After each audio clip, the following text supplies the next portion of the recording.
episode number 36 of the Nintendo Jump Podcast. That's right, we are back after a 1-week hiatus where, I don't know, some T-Spin guys jumped in. But we are a weekly discussion podcast created for Nintendo gamers by Nintendo gamers. It is the week of February 25th.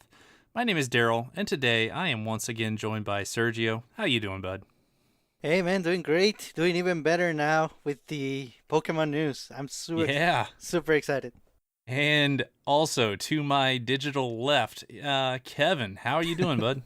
I'm doing very decent, and I too am super excited for the Pokemon news, even though y'all know I have a bittersweet relationship with the Pokemon series, but you know what? It's all good. I'm good to go now Daryl. With even more petting. Yay! Yeah, I'm walking away now. We're done. It's over. Bye. Welcome Jokes. to episode 35 of the Pokemon Petting Podcast, the PvP. You get to pet other trainers' Pokemon now too. Oh, and other trainers. And let's just open it up. I'm gonna say right now, if they advertise that really hard, I might not get the games. That's right. Well, okay. We'll talk about it later, but let's just get into it. Speaking of talking about things later, Kevin, what are we talking about later? Well, I'm gonna tell you right now. We got a few things that we're gonna talk about. We got the Pokemon news, obviously, from the Pokemon Direct. We got the rumors on the Xbox stuff. What? Yeah. And our discussion about The Legend of Zelda. Oh, yeah, you know it. It's going to be some fun discussions about, our favorite Zelda game, our least favorite Zelda game, or games. And that's what we got on the roadmap for today. And with that being said, let's hit it. Boom. Pokemon Direct. Y'all know what happened on the day, February 27th, 2019, which was yesterday at 6 o'clock Pacific time. Man, oh my goodness. I'm gonna pat myself on the back a little bit here and say I called it. I mean, after the Nintendo Direct, when everybody was wondering where Pokemon was, and we brought up the fact, they always do their own thing, and just kind of dropped this one out of nowhere in a random morning. That's kind of interesting. Yeah, it was really cool because, we knew we were getting some new content, and then when they showed that awesome landscape of the UK, the clock tower, and then the Pokemon. I mean, gosh, I can't believe I'm saying this, but I am sold on the concept. Yeah. So Pokemon Sword and Shield, which I think, honestly, that's probably the most interesting name they've maybe ever had. I think that's. I'm wondering how much they're gonna dive into that maybe as topics. I don't know. But I don't know. I like the idea of almost it's not really a medieval thing, but almost kind of a medieval feeling. Right. Mm-hmm. So I don't know. It was intriguing. Sergio, what were your main thoughts coming out of it? There were actually, I think there were a couple of little rumors that the game might actually be delayed to next year, and I think part of that is there's a lot of stuff coming out towards the end of the year, so I guess something is probably gonna have to give, and I hope it's not Animal Crossing, but it might be. But oh no! That being said, now we know, and we got the good news that yes, Pokemon is coming out worldwide by the end of this year. Pokemon Sword and Pokemon Shield, and I couldn't be more excited. So they actually announced the 3 starter Pokemon. Grookey, Scorbunny, and Sobble, and I love them all. I like them. I mean, wait, which one do you like the most? So definitely Scorbunny, except for the name. I think it's a very generic name compared to the other two, but his design, oh my goodness! If you follow me on Twitter, you probably got overloaded with Scorbunny fan art, which, by the way, it's pretty awesome that Nintendo fans came up with so much good fan art, literally an hour after they were announced. It was crazy. they had their sketch pads out during the Direct. They were going.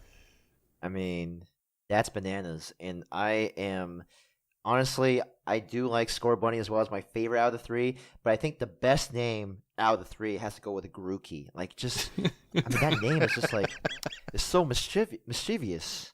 I can't say things now, but hey, mischievous and like just like when you saw the trailer and he was like, using that stick to hit the rock, and I'm like, okay, this guy is kind of cool, pretty good. And I mean, there's always that excitement when you see new Pokemon, and it's the 8th generation, and just Yeah. the little kid inside me is saying, "Hey, Kev, gotta get this game," and I'm like, "Yeah, I'm gonna get this game," and I'm telling you right now, and I don't even know which exclusive Pokemon is on either game between Sword and Shield, but I'm gonna tell you right now, I am gonna get Pokemon Shield down pat. That is my choice. Mm-hmm. Nice. Yeah, I mean, I think of the three, I think Score Bunny's probably getting the most love. Yeah. Just offhand, I have a feeling that Grookey is going to be just the best, just absolutely just the best character. but a little bit of an aside for Sobble, the sad water Pokemon who attacks with his tears. That's hits you right in the feels, and it's super effective. I really wanted to choose Sobble as my main, but I mean, with all the fire I have right now, I gotta choose Score Bunny. I don't know, because I've always chosen. But what about your Pokemon. Dream of all water Pokemon? I mean, come on, man. I know. Okay. Let me tell you right now. I see what you're trying to say, and I really wanted to choose Sobble, but sometimes you have to make a change up right now. Score Bunny. I mean, just the fire's too much, and but one thing I really liked about the trailer was that I really like I talked about before, the landscape. I mean, we're literally seeing Big Bend and just the snowy mountains, and they even show the map. I mean, I'm just like, okay, the UK.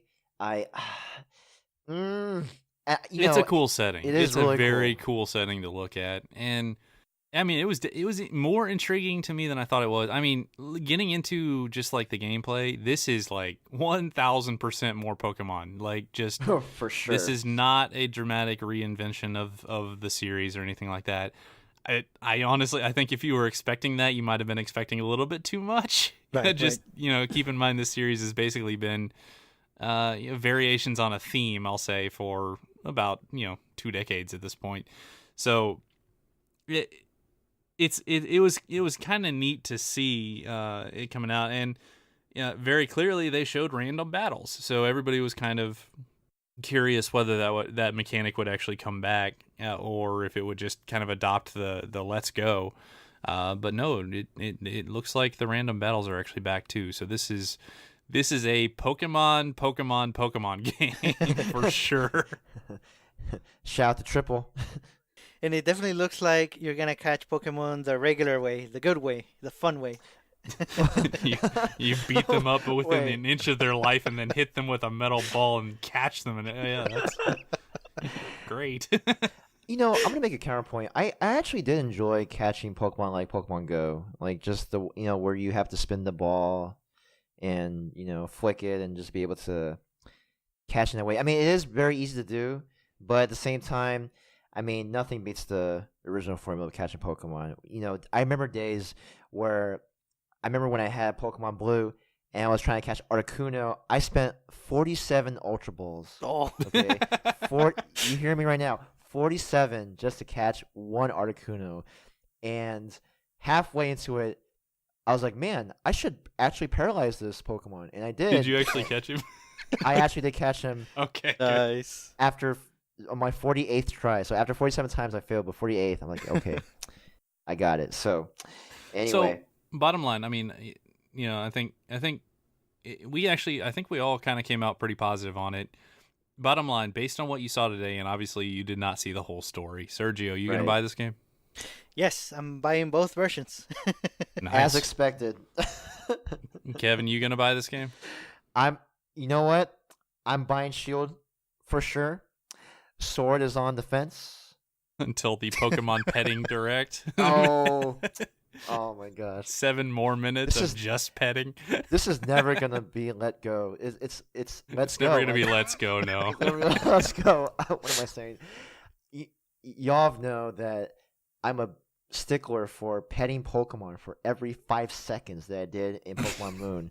But Yeah, you definitely want more games like that. well, here's the thing: if you can pet Pokemon for like Pokemon contests and stuff like that, that's cool. But if you need to do it for the sake of having an advantage in battle, okay, fine, you do you. But I'm not doing that because I'm gonna take the hard route. I'm not gonna pet my Pokemon for Pokemon battling, and I'm gonna take the hard route. So, shout out to things that are hard. So I mean, And I have been pretty clear in the past. I am not a Pokemon guy. I played Sapphire all the way through, but I was talking to Sergio before the show. I played it like an RPG. Like I just kind of played the game. I didn't focus too much on stat maxing or grinding out and getting every Pokemon or anything like that. I did not have to catch them all, it turns out, but I just played it and I played through it and I had a good time. And then the next one came out and I was like, meh. and that's kind of where I was. Now, everything that I just said, I think I'm gonna get this one, guys. I really do. Whoa. Yeah, I know it's a little surprising, but based on what I saw, I really liked the setting. Like, I really, really liked what they did with it. I think it looks nice. And I haven't played, I'll say, a more modern Pokemon game, so it's gonna be kind of like coming into a fairly new thing. So, Oh yeah, definitely. as of right now, I'm kind of tentatively planning on buying it, and just to make things balanced as all things should be, I guess I'll go with Sword. There you go. Very good. Nice. So that is a triple threat commitment to another game. We have a triple threat commitment to Fire Emblem, Three Houses. We have the same one for Pokemon. So, I mean, kudos to us. And Crystal Chronicles, right? Right. And Yes. okay, Yes. yes, Really? Okay, cool. another triple threat. Shout out to triple threat. Okay, a triple threat commitment for Final Fantasy Crystal Chronicles. I have not played it before, so you have my word, Daryl. You have my word. It's a good game, guys. I really, really like it. I know That's I talk cool. about it a lot, but yeah, I'm seriously excited. I'm just waiting for a release date at this point. Like, Right. every other Final Fantasy game has a release date. Come on. Oh, you know what? I know I'm gonna go off tangent for a little bit, but I am excited for Final Fantasy 12. 12, really? Yeah, just because I've never played it before. Same here. Yeah, I've heard a lot about it, and it's been in my backlog forever. I mean, not my backlog, my wish list, and I think this is a good time for me to play it. And All right, this is a little random. If you guys have played these games, I have not. So give me a yes no at $16-$17, whatever it is. Would you buy Final Fantasy 7? yes, I would absolutely buy Okay. Final Fantasy 7. At $22 or $21, would you buy Final Fantasy 9? Yes, I would buy it. probably would too, having been playing it. Yeah. You already bought it. Yeah. Well, I mean, I would actually recommend it at this point, like, based on what I've played.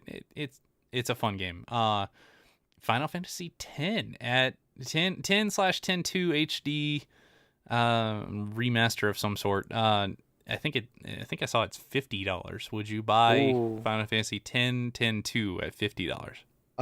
Before I answer that, it depends whether they fixed the RNG bug or not. Because Can you? What's that? So I will just say this right now. So there was a apparent major bug that happened when they first released the remastered version of Final Fantasy X and X2, especially for PS4, where it's an RNG bug where if you were to go into the field and you pretty much walk a certain number of steps, the same number of steps, you will fight the same monster every single time.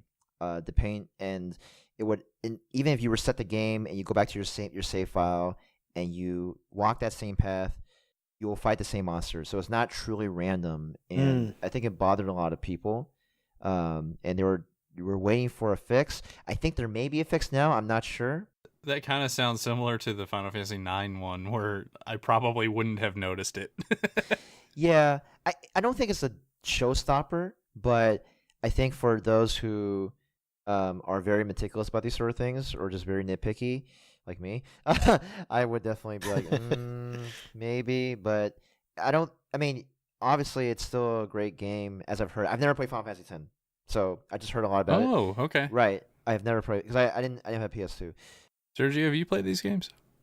No, not 10 or 10-2. I've heard good things, and I guess if you like 10, you are gonna want 10 too. So getting them both in one, it's like a risk, but if it works doubly well. And I will say one thing I figured out is if you actually import it from Japan, which the Switch is region free, so you can get it off like Play Asia and things like that. Both games come on the cartridge. If you buy it in the U.S., 10.2 is a download. Yes. So that's a little bit of a bummer, but it is maybe a reason for importing if you're maybe not completely sold on 10.2. Right. Just food for thought. And I haven't played any of them. So other than 9, and I'm kind of I'm keeping my eye on the ones that are coming out because I do like the series. I made that pretty clear. I still do like the series, so definitely they'll be on my radar at least. And Final Fantasy Crystal Chronicles, yes, any price, doesn't matter. Like Any if I can afford it, yes. Okay. I will buy it. I mean, you are very high on that game, and I'm Yes. very excited to play it. So, I mean, it's moving to my top 3 in my wish list. So, I don't want to overhype it because it's kind of an odd game, but I think the feeling that they put into it, the music that they put behind it, the gameplay is really fun. It's kind of a Gauntlet Diablo type style of game, but the art style is really good. The music's like excellent. There's a lot of like story lore, and the gameplay's just fun, and it's multiplayer, and I enjoy the game a lot. So I'm really nostalgic for it, and I actually like playing it. So all of that is kind of going into it. It's probably not a game for everyone, I'll say. Like I would probably blanket promote it and recommend it to people, but I'm fully aware that some people it just won't hit for them. But right. I'm really looking forward to playing it with members of our Discord and you guys, and we'll definitely have some fun with it. I'm 100% sure of that. For sure. Anyways, that full Final Fantasy side aside. Anything else on Pokemon right now? Anything else you want to talk on? Well, I think there's one thing that I wanted to talk about where at the very end, I think it was the president of Pokemon. He said that there's more to come, so it's not just Pokemon Sword and Shield. So I'm just thinking, like, man, like, what else is gonna be coming out? You know what? We haven't had a new mystery dungeon in a while. That would be nice. That's true.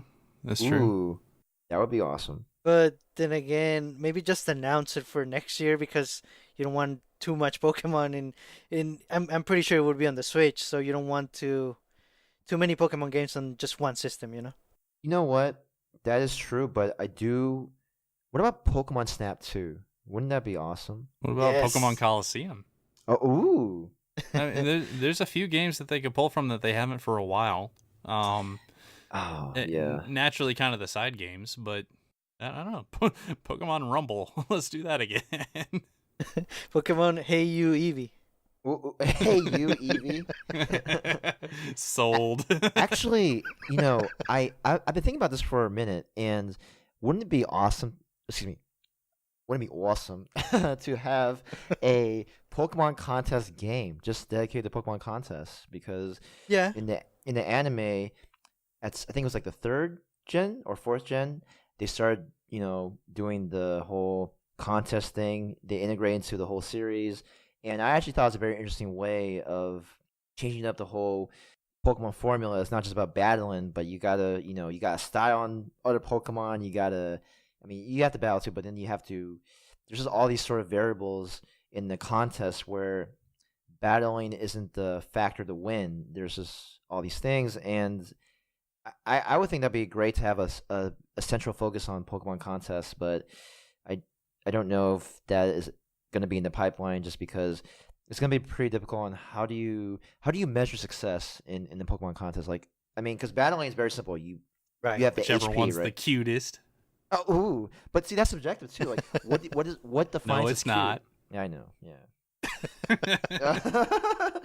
Anyway, just food for thought. I mean, that would be awesome. So, I mean, I'm just gonna say, I'll say this and then move on. Pokemon Puzzle League. yes, Anyone? Yes. I would love that. Anyone? Yes. Or literally anything Puzzle League. But anyways, I think bottom line, I think the games look cool, and I thought they looked surprisingly cool for being fairly standard. I'll say, like not too many like drastic changes, but I think they looked neat, and I like the setting, and I like the art style a lot. It's actually kind of a prettier version of Let's Go, which cool. Mm-hmm. I mean, Let's Go looked awesome. So, you know, I think I don't know. I think I might be sold on it. We'll see. Awesome.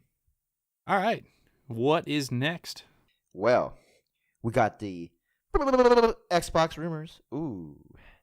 I don't know how I did that, but we got the Xbox rumors. I was impressed personally. Thanks. Okay, so Xbox rumors. Sergio, I think you've got a lot of the details. You want to just run us down on what it was? Yes, definitely. And funny enough, it all started with the rumor that one of my favorite games of all time, Ori and the Blind Forest, might be coming to the Switch. I was at work. I was at work and I had no idea. And thanks and shout out to Dragon. He sent me a Discord message to let me know. And oh my goodness, I had like I would describe it as a cool breakdown at work. It was only cool because it wasn't a full breakdown because I was at work, but it's one of those times that you just like smile at the wall for like a full 5 minutes. You know? And I was tapping the table and I kept asking myself why this is not happening. This is happening. Why is this happening? How can this be happening?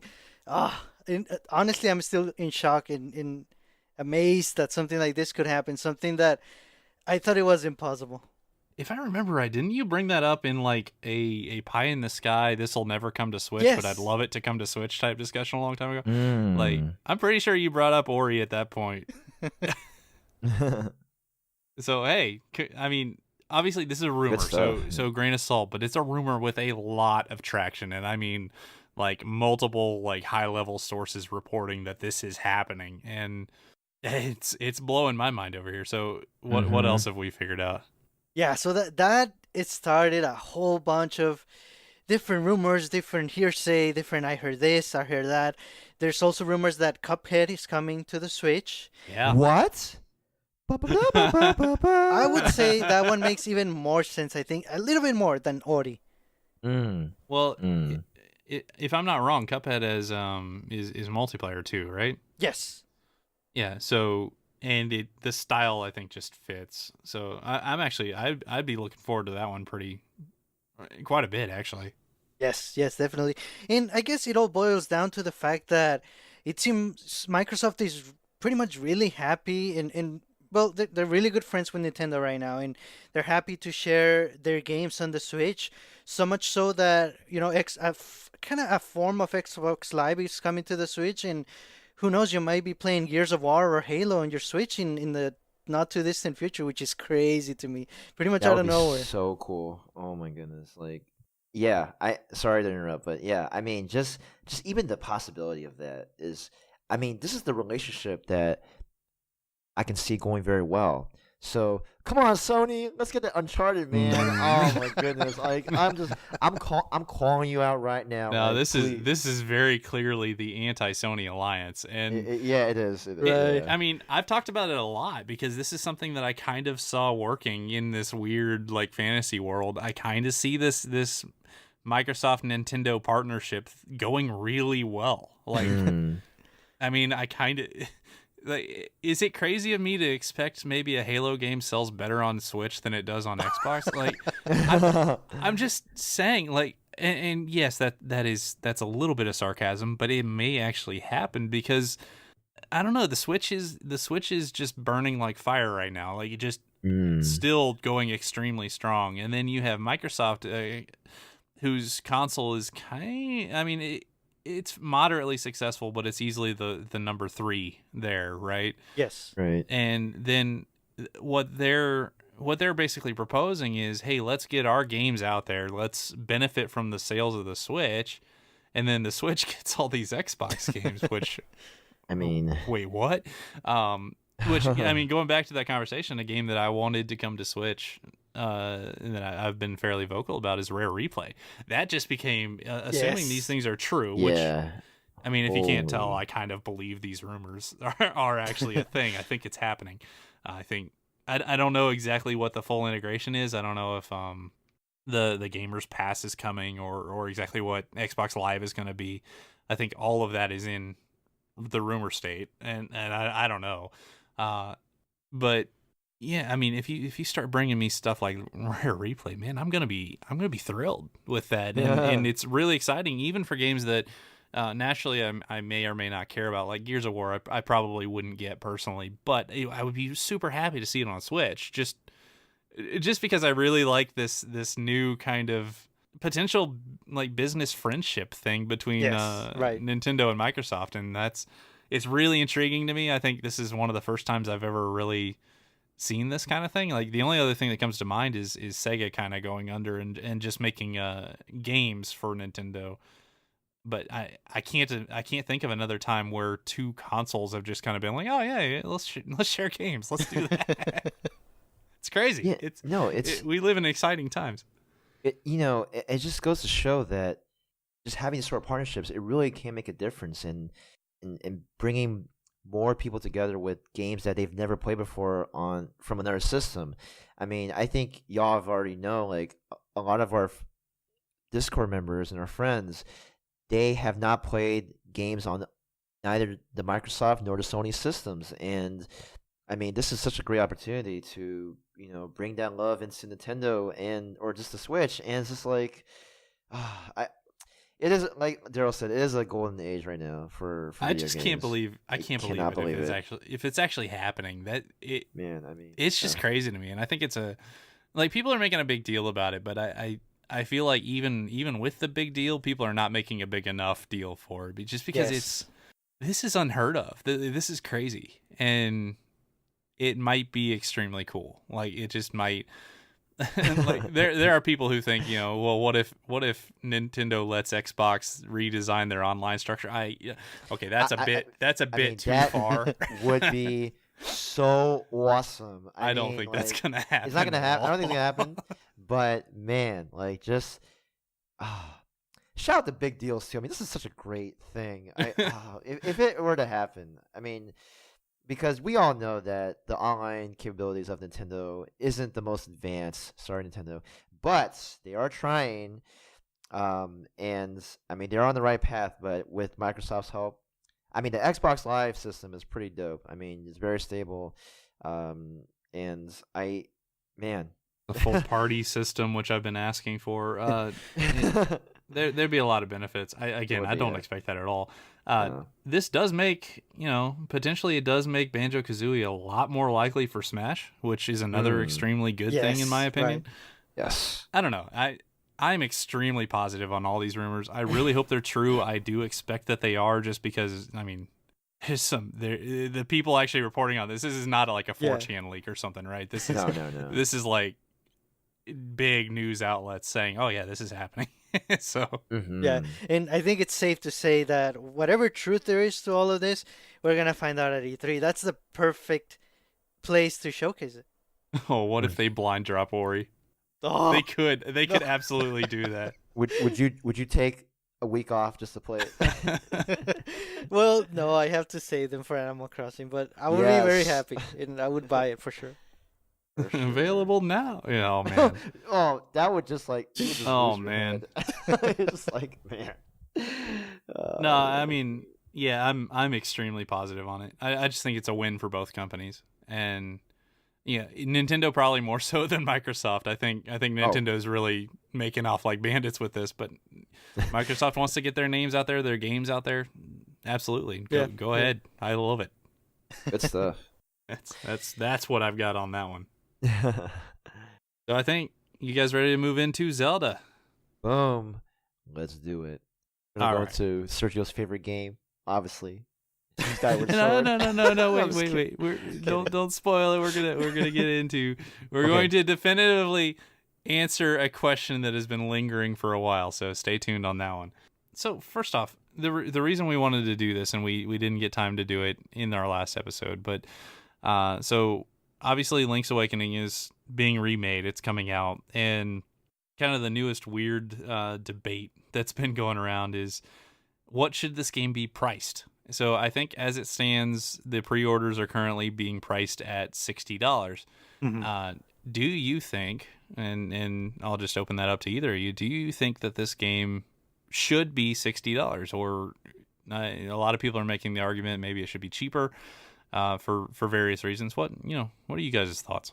So my thinking is that yes, it's absolutely no problem if the game is $60. So first of all, yes, it is a remake of a really old game, but it's a remake of a really good game, and it's basically a reimagining, at least in terms of graphics. Now, also keeping in mind that key point that we don't know everything about it. We don't even know. There's evidence almost that there could be some multiplayer aspect to it. So we definitely don't know anything, and I think it's very fair argument to say that $60 is worth such a remastering of a classic. And that's a fair point, but I have to disagree. Even though it's a remaster and the visuals look very, very nice with the 3D and just the charm and just the way it's been being presented, I think it makes more sense to make it at 45. I'd say around 45 would be good, just because. I'm saying that, so knock off $15 just because, you have the same story, you have the same sort of like just the setting, the adventure. I think 45 is a good price point for this game because a lot of people have played it before in the past in its original form in the 2D world. But I mean, even though you can argue that with the charm and the visuals for $60, I think for someone who maybe not be as big of a Zelda fan as we are, I think 45 would be reasonable for such a remastered classic. I would say even going down as 40 would be best. I'm just looking at it from just this overall point of view where you're gonna have your really dedicated Zelda fans, which I think $6 does make sense. But for the more casual, hey, I don't know what Zelda is. It's they're casual fans. Maybe they just picked up the Switch for the first time. I think $40 to 45 would be a good price point. That's just my feeling.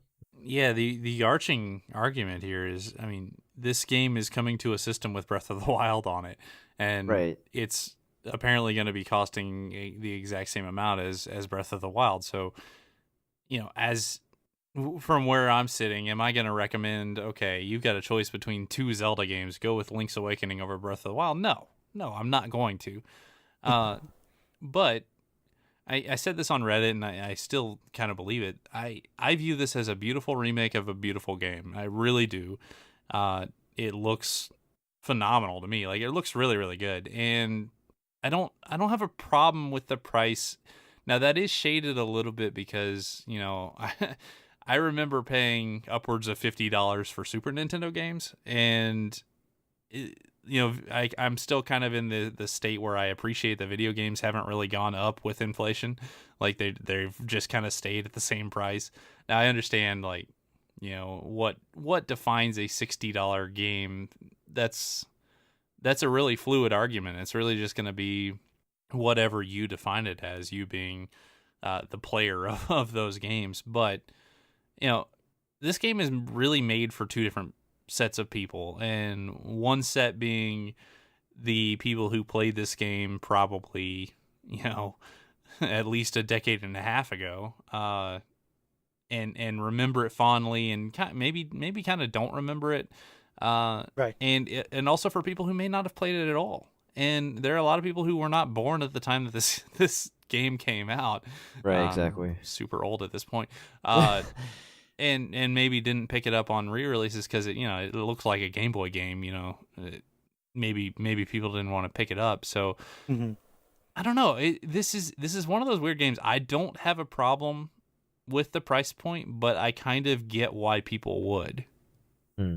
Yeah, and I just it's a really tough thing. It's a really tough call for me to put it at that price of 40 to 45, but it really. I mean, I think we can all agree that it's going to be a beautiful game, and we're looking forward to its release. And I'm trying to just visualize what would be the best price point for Nintendo to make the most profit out of this game. And I know that might be a bit awkward in terms of like, you're talking about a classic. I mean, you shouldn't put a price on a classic, but I mean, if we're talking about how well this can sell, I'm definitely leaning more towards 45. And I do like the fact that you talk about, Breath of the Wild was $60, and then like you're comparing against that, and then before, yes, we did buy games, or I guess our parents did before.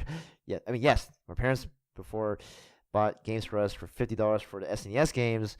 I mean, there's all these factors are coming in, and yeah, I mean, It's what I kind of landed on was video games are just kind of priced randomly. Like, right, we live in a world where Donkey Kong Country costs $50 on Wii U and $60 on Switch for no real reason. It just kind of did. We also live in a world where Captain Toad was $40 because it kind of looks like a smaller game, but it's also great. So yeah, I don't know. I think they can kind of do anything, and I think they can maybe adjust it if they release it and they don't see the sales, which I don't expect at all. I think this game is going to sell.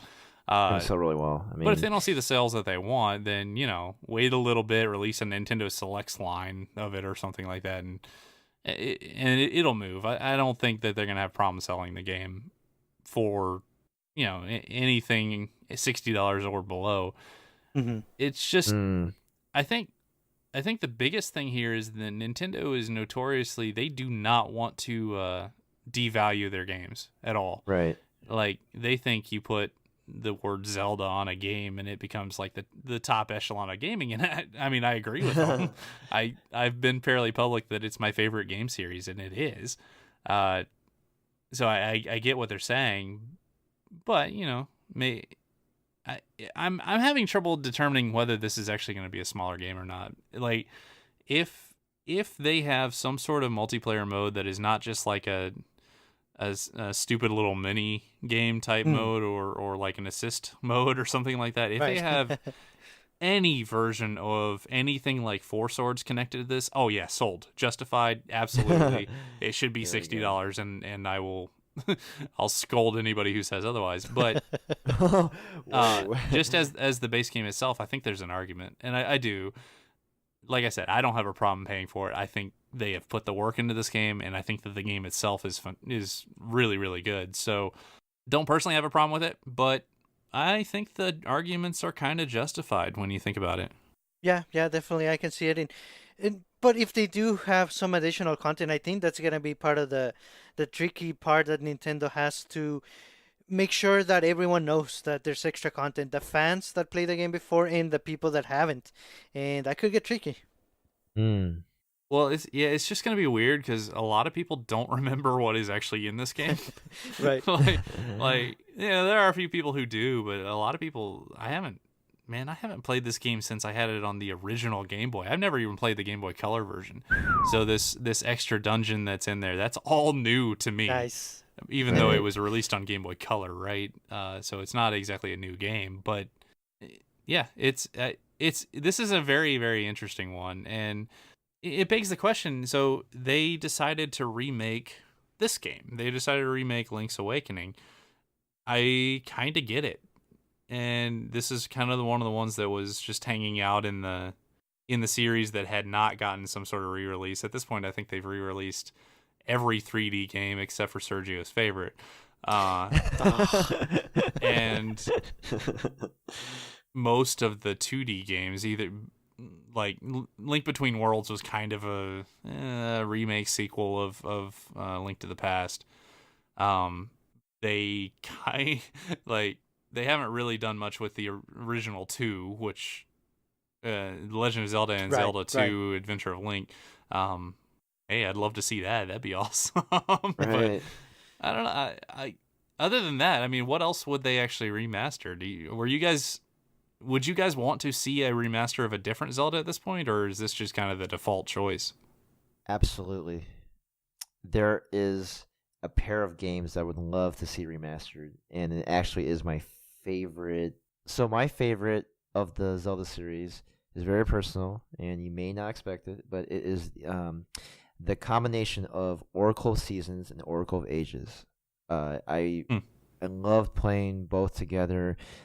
I remember playing Ages first, and then I really, really wanted Seasons, so I bought Seasons 2. Or I didn't buy it. Sorry, excuse me. I didn't buy it. It was gifted to me, which I really appreciated, and thank you. Ooh. Shout out to my Canadian uncle at the time. uh, and it was just one of the best things as a Zelda fan, being able to play both and being able to get the true ending when you Nice. combine both together. So, yeah. So I would love to see a remastered version of both games, and just that's just me. Well, Nice. that's actually kind of interesting because they were built on the Link's Awakening engine. So I mean, Right. there's some trickiness there because they were developed by Capcom. So I'm not exactly sure Yeah. where the license Ah. would end up. Yeah. It's But they are owned by Nintendo, so I don't know. I mean, it's everything. Ori's coming to Switch. Everything is possible, right? So it's Yeah. it's definitely an interesting conversation. I didn't play those Yeah. games until much later. I played them on 3DS. Oh. Oh wow. Nice. Yeah, hopefully that doesn't get in the way of getting remasters of those two awesome games, and also the Minish Cap, which I Also Capcom. Yes. yes, which I also really really liked. Yeah. But honestly, I'm surprised we're getting a remake of a 2D game, and here's my reasoning. I think it's basically in a way easier to make a 2D Zelda. So that's what I expected Nintendo to do, to make a new 2D Zelda and to keep remaking the 3D ones. At least, the next obvious one in the line, which would be Skyward Sword. Mm. Yes. For better or worse. Oh. So I'm honestly surprised. But at the same time, though, I'm glad because all of the 2D Zelda games are amazing. Link's Awakening is definitely my favorite portable Zelda, so I'm super stoked for it. I have the weirdest little complaint about the Game Boy Zelda games, and it's the stupidest complaint, and the remake is actually fixing it. When you swung your sword, you swung it in like a quarter circle turn, right? So Right. if you were facing left or right, it went from the top to the horizontal. And if you were facing down, it went from left to bottom. And what that meant is you could not swing it in the lower right quarter. Huh. And for whatever very reason, I was interesting. always getting attacked from down there, so I could not defend myself. And that was true for Link's Awakening and the Oracle games. Oh, wow. Dang. And it was like the stupidest little complaint, but it still sticks with me. So when they showed this one, actually has the more of the gameplay like a Link Between Worlds kind of. It looks fast and you can swing in any direction. It's not just tied to the 3 or 4, right? I was pretty happy about that because it was a kind of a lasting complaint I had with those games. Stupid aside, I don't know. No, that's a very intricate detail that you mentioned. I mean, I honestly didn't notice it until No, you I hadn't thought about it, or even It Wow. was oddly frustrating to me a couple decades ago at this point. So there we go. And then again with the Oracle games, and I picked those up and started playing them, and I was like, oh yeah, I remember this. This sucked. And the same thing. For some reason, like the enemies always wind up down there, but whatever. Oh well. Okay, so Kevin, you've already mentioned your favorite Zelda game, which is the two for the Oracle games, which are great. Definitely. Yes. I'm a Seasons guy there for the record. Ooh, you know what? I gotta tell you, I'm more of an Ages person, just by 2%, 51% Well, Ages. Ages was a little more puzzly, and Seasons was a little more actiony. And it was funny, Seasons actually had a lot of the bosses that Zelda 1 had. So I really Yes. appreciated the throwback that it did. Yes. So that's the only reason. They were both good games. You know, I still remember to this day. There's that very eerie music when you go to the castle. It's like do do boo do do do do do. I'm like, oh my god, like what's gonna happen? Oh, all of those games had fantastic music, which Yeah. is one of It's the very main things I'm eerie. really looking forward to in Link's Awakening is just remixes of that music. Oh my goodness! especially Yes. especially Tall Tall Heights. Oh my goodness, I want to hear a good version of that song. That's gonna be good. Mm. Okay, so I'm actually going to pull in a listener mail here. So kind of random from Shy Guy. Quote, can we get a special segment of Sergio letting us know why Skyward Sword is his favorite game all time? So Sergio, the floor is yours. Tell us about not only your favorite Zelda game, but your actual favorite game topping every Animal Crossing game. No, I mentioned before my favorite Zelda is Ocarina of Time. By a good amount. Easy choice all the time. There are a lot of other really good Zelda games. And when it comes to Zelda, truth be told, my least favorite, including everything except the Zelda CDI games. Everything else, it's included in the list. Can we just exclude those from this conversation? Those are Wait, those are not real. Oh. They don't actually exist, contrary to what you may have seen or heard. For the purposes of this conversation. All right. But yes, it's true. Skyward Sword is my least favorite Zelda, and I'm proud of that.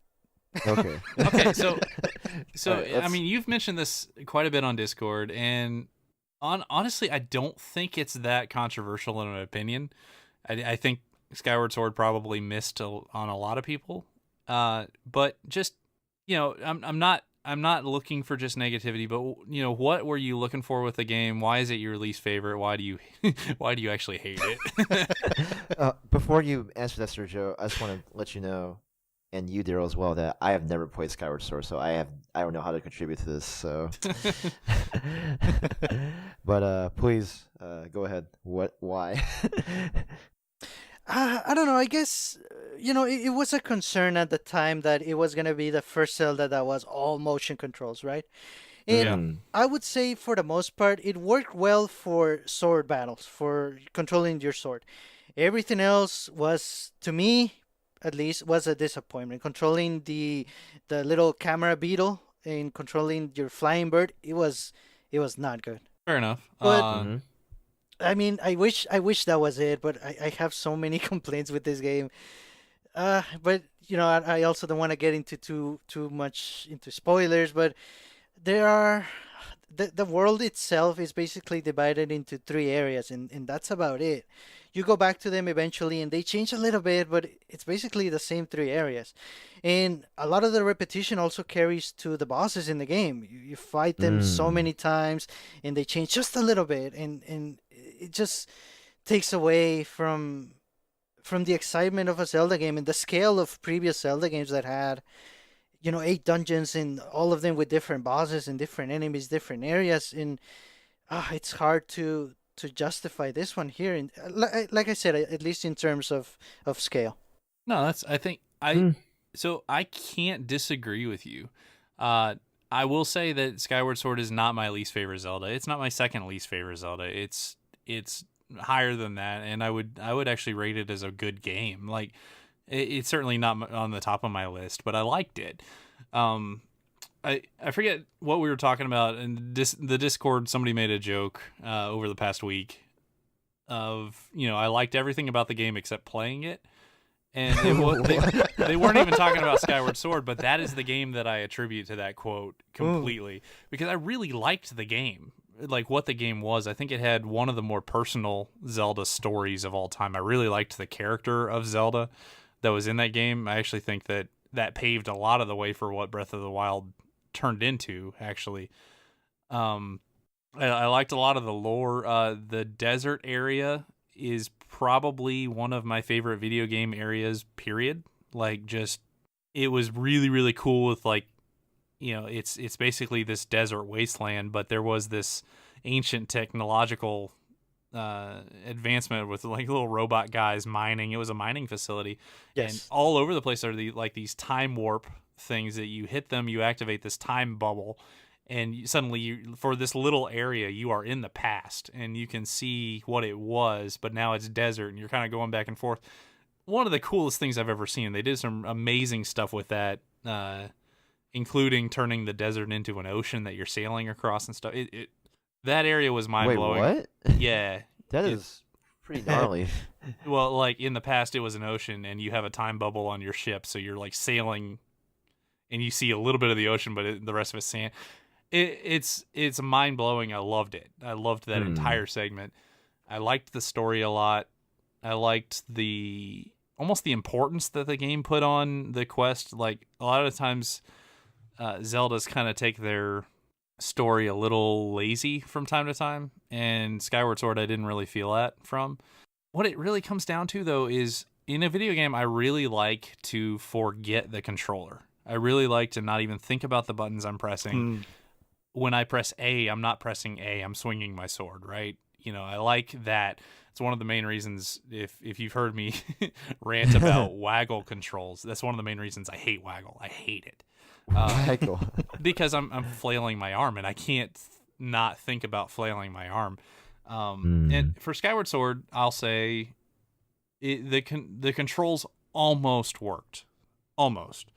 But nothing was as smooth as it needed to be. I had to recalibrate the controller every so often. Yes. Or it just wouldn't work. In some of the fights against Girahim, you're doing like these complicated sword motions that would sometimes register and sometimes not. And when they didn't, I would get counterattacked and stuff.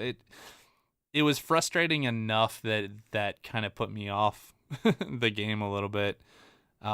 Which is a little unfortunate. That's one of the main reasons I would love to see that game actually remade with either much better motion controls or completely rethought. Yes, or hopefully both. Pick your poison.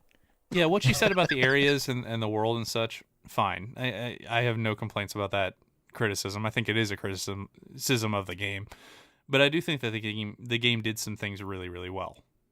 That's kind of what I'll say is I think it is ripe for a remaster of some sort at some point if they can figure out how to do it. Yeah, definitely. And for the record, there are a couple of things that I do attribute to this game that have become staples to the series in that are good things. I remember for sure the stamina meter that was first introduced there, and it worked really well there, and now we have it. I was very skeptical about that too, but no, it worked. It let them make some puzzles around how far you could run and things like that, and there was a lot of smart design in this game, like a lot of really cool little puzzle areas all over the place on just how do I get there, that kind of thing. Yeah, definitely, and also the placing beacons that was first done in this game, and we have it in Breath of the Wild, and it's part of Zelda now. Yep. And even allowing you to save in multiple locations inside dungeons, and I guess Breath of the Wild lets you save anywhere now, so definitely some progress there. Breath of the Wild saves for you now. Ooh. Like you see that little now saving icon pop up, and you're like, oh no, there's a Lionel up there in there. I think you guys know my favorite Zelda. It's obviously the Wind Waker hard stop. I've talked enough about it. Beautiful game. I understand has flaws. Don't care. I love the game a lot. I don't think it's the best Zelda. I think the best Zelda is either Ocarina or Breath of the Wild, and I really can't make a call on that at this point. My least favorite Zelda game, and for fairness, I'm going to stick to the 3D ones because keep in mind every 3D Zelda game is rated above a 7 out of 10 for me.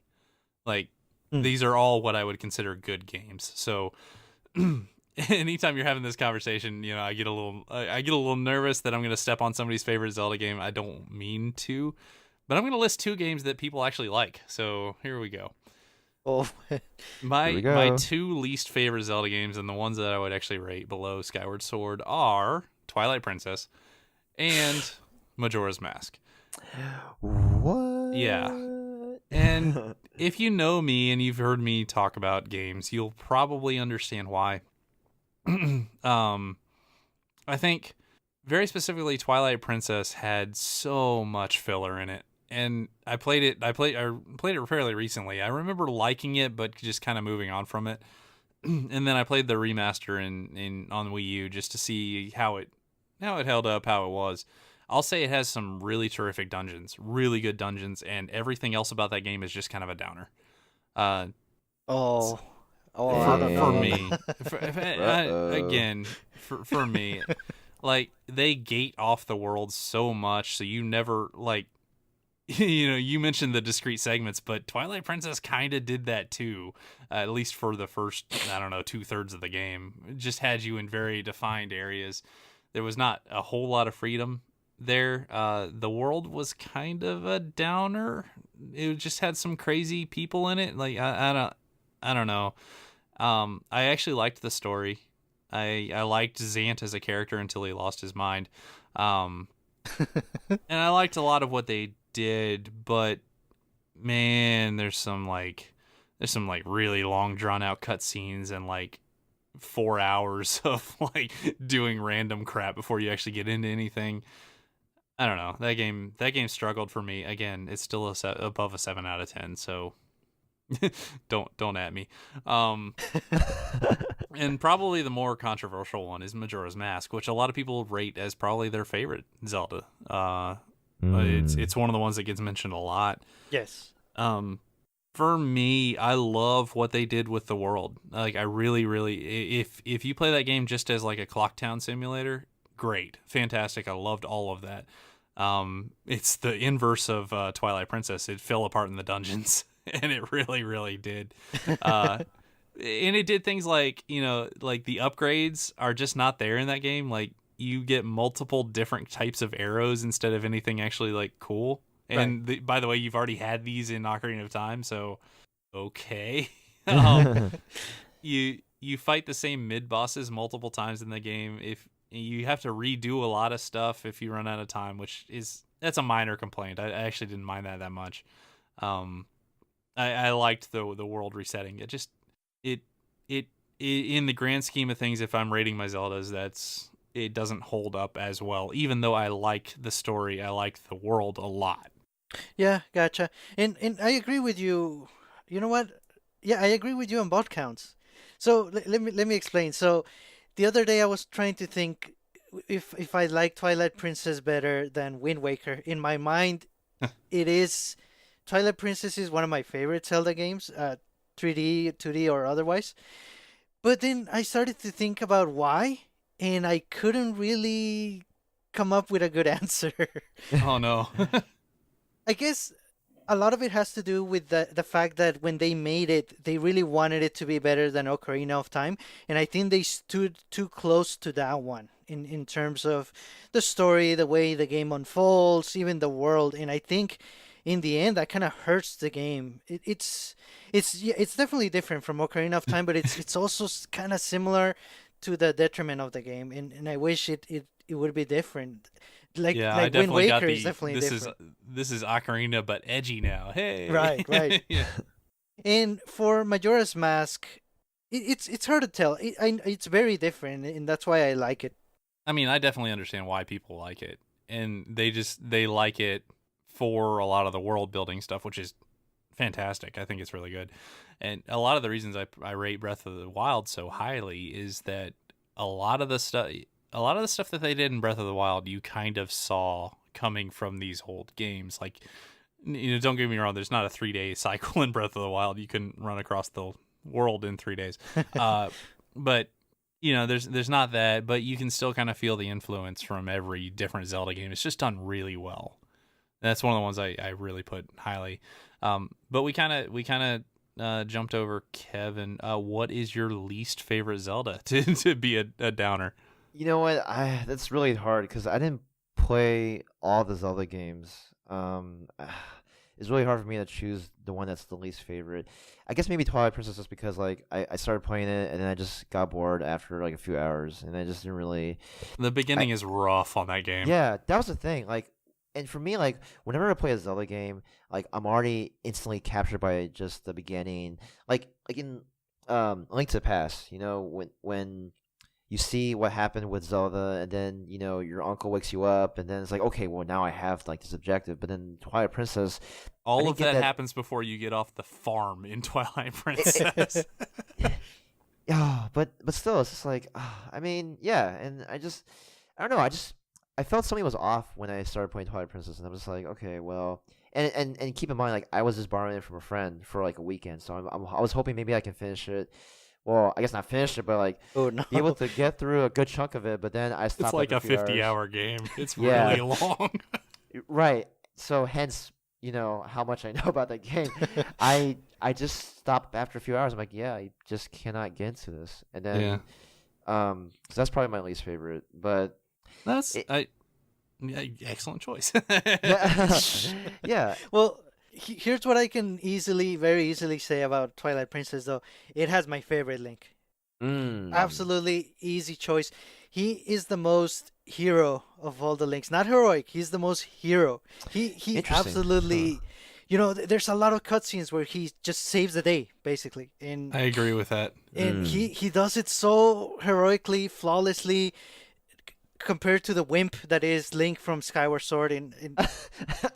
Let me explain a little bit. There's a cutscene where something I is just think it's happening, funny. something clearly bad is happening, and you see him struggling, trying to. He almost looks afraid, and Yeah. that irks me Yeah. so much still.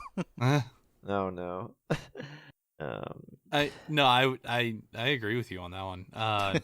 He's not my favorite Link, but definitely the most heroic, and like his main reason for going on the adventure at the start is to save some kids. I mean, that's a fantastic reason, dude. I mean, and then like he gets turned into a wolf unexpectedly. And he just kind of rolls with it, and he's like, all right. By the way, Midna is a fantastic character. She saves the game for me. Oh wow. Pretty much single handedly, she does. Kevin, you got a favorite Link? I'm thinking on mine.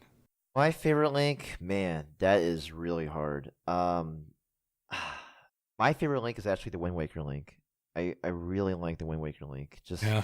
more, maybe not so much. It's more about I love the way they did the cell shaded polygon, the polygonal aspect of Link, but more so just, I mean, his story, what he went through in that game, and I know, like, you know, in Breath of the Wild, you know, you see like the way, like, you know, he goes through his journey in the open world, but it just didn't have the same charm as it did in Wind Waker. And there's just something about, I guess I'm more attracted to the aesthetics of the Link in Wind Waker, hence why I love Toon Link and why I loved using him in Brawl Yeah. and Smash 4 and for a short period of time in Ultimate. I mean, it's very pleasing to look at. Like, he's just I don't know. It's just, it has that. I keep saying this, but it has that.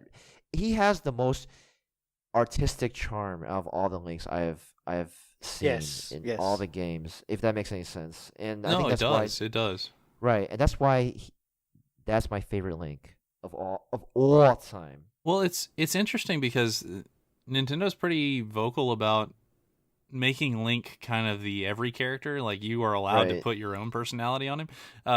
Toon Link doesn't need that. He has his own personality, so he's the least spongy of them. Like, he's definitely a character. Little scene from Wind Waker when he's about to be shot out of the cannon at the Forsaken Fortress, and like it goes through several different facial expressions with him freaking out. Yeah, he's one of the ones I'm debating between. I actually, this is kind of surprising myself. I think I'm gonna go with Breath of the Wild Link. Okay. Because, and this is some of me kind of putting myself in the character. Because if you really paid attention to the lore, which I loved in that game, I really liked what it did. The entire premise of the game is that this is a Link that failed. Right. He lost 100 years ago and got basically recovered and put to sleep. And at the time, like, he was resented by people, including Zelda. He had some really complicated relationship with other people, and it gets amplified when he comes back 100 years later. And there are people who straight up don't believe who he is. There are people who know who he is and hold grudges against him. If you read some of the like real lore, like, you can find diaries and stuff talking about him and his character, and you see a lot of it in the cutscenes. If Twilight Princess is not the most heroic, it's definitely Breath of the Wild Link. Like, he is acting in all things like he thinks he should be doing this, and he thinks he's responsible to do it. And I loved it. I put a lot of myself in that. Just I took a lot of feelings from what I thought he would be kind of going through at the time, and it kind of amplified that character for me. So I think he's my favorite Link. Good stuff. Hey.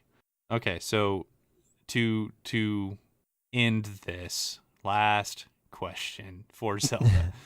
I have it written favorite villain, but I'm gonna kill that. Mm. Favorite character other than Link in any Zelda game. Oh, Oh, whoa. Man, that is okay. All right. Favorite character. Gee. And for a mainly single player game that kind of writes itself in the narrative, man, there's some good ones to choose from. There are. Mine is the Deku Tree. No, I'm kidding. Seriously, he's cool though. Sergio, you got one? no, I'm thinking. Dang, that is wow. That's a pretty hard question, but I'm gonna tell you right now, my favorite character, and this is gonna be very, very random. It's gonna be Beetle from Wind Waker. I just love how odd he was. Just the way he sells things and like.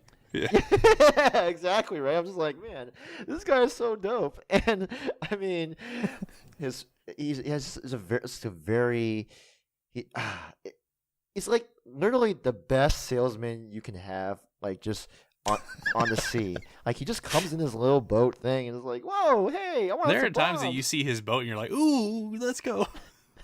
Yeah, yeah. So I'm gonna say Beetle is my favorite. All right. Mine also comes from Wind Waker, and it's just not a surprise to anybody. It's Medley. It's all day, every day. It is gotta be Medley.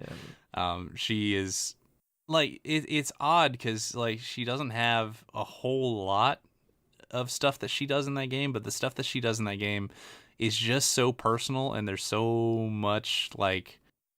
Just so much feeling that she as a character puts into it. Like she accepts her duty in many ways and just kind of does it because she's awesome. And later on in the game, you go in a dungeon with her, and that's my favorite dungeon in any Zelda game. Yeah, it's got to be her. That's easy.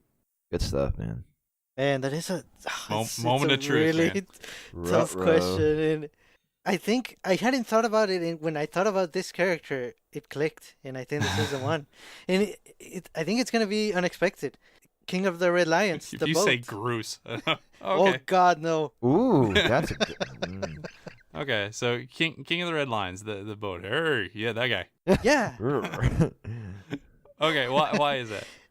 Because he's like a father figure for you, protecting you, of course, during your sea travels, but just giving you advice and just taking care of you behind the scenes. I remember there's cutscenes where he's talking to other characters about Link, and that really clicked with me. It's like, oh, this guy, this man in a boat form is taking care of me, and that really spoke to me. So let me just take a moment and appreciate that all three of us picked a character from Wind Waker, the best Zelda game of all time. There you go.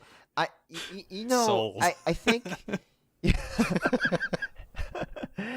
and what a way to go. I mean, like just as I've inferred or if I talked about, just the artistic charm that Wind Waker has. I mean, the characters that inhibit the game, it's just they're very one of a kind. So I mean, in my opinion, that's the best Ganon too. I really like that character. I can see why not. I love the fish that marks your maps. I really like the little storyline about the dude who wants to save his daughter, and he's the rich guy and the poor guy, and then they swap midway through. I like the guy that plays Battleship with you in one of the mini games. Like that, the game has so many really really good characters that it's hard to pick a favorite from that game if it's not Medley, because she's the best. But shout out to Medley. Yeah. All right. So that is everything Zelda. Shy Guy, I hope we answered your question without going too in depth on it. And I'm excited for Link's Awakening. So yeah. You know what, guys? I'm gonna tell you right now. I know I said $40 to $45 for the price point, but I am willing to pay $60. Nice. And this is why nothing is ever discounted, right there. Yeah, but my point still stands though. I think that if they want to sell a lot more, I think 40 to 45 is the thing. But Fair enough. Anyway, that's just my. All right. So with that, nice. I think we're gonna get out of here. Well, it is time to jump out of here. Thank you so much for listening. If you haven't already, you could join our Discord group. There's a link to it in the description of this episode. You can also follow us on social media. We are on Twitter and Instagram as Nintendo Jump, and we also have a Facebook group that you can join. Our episodes are on YouTube. Feel free to leave us a comment about anything we discussed today or any topics that you would want us to talk about in an upcoming episode. We welcome your feedback via social media or via email at NintendoJumpPodcast@gmail.com. Speaking of emails, be sure to email us some of your favorite Nintendo music so that we can feature it in one of our upcoming music episodes. Keep them coming, guys. Now, if you want to support this show, the best way to do so is through our Patreon. That's patreon.com/NintendoJump. The next best way to support the show would be by leaving us a review in your podcast application of choice. We would really appreciate it. This is Sergio, and on behalf of Daryl and Kevin, thank you for listening, and we hope you have a great week. Bye-bye. See you guys. Again, that's going to sound super weird, man. It would. Bye, guys. Bye.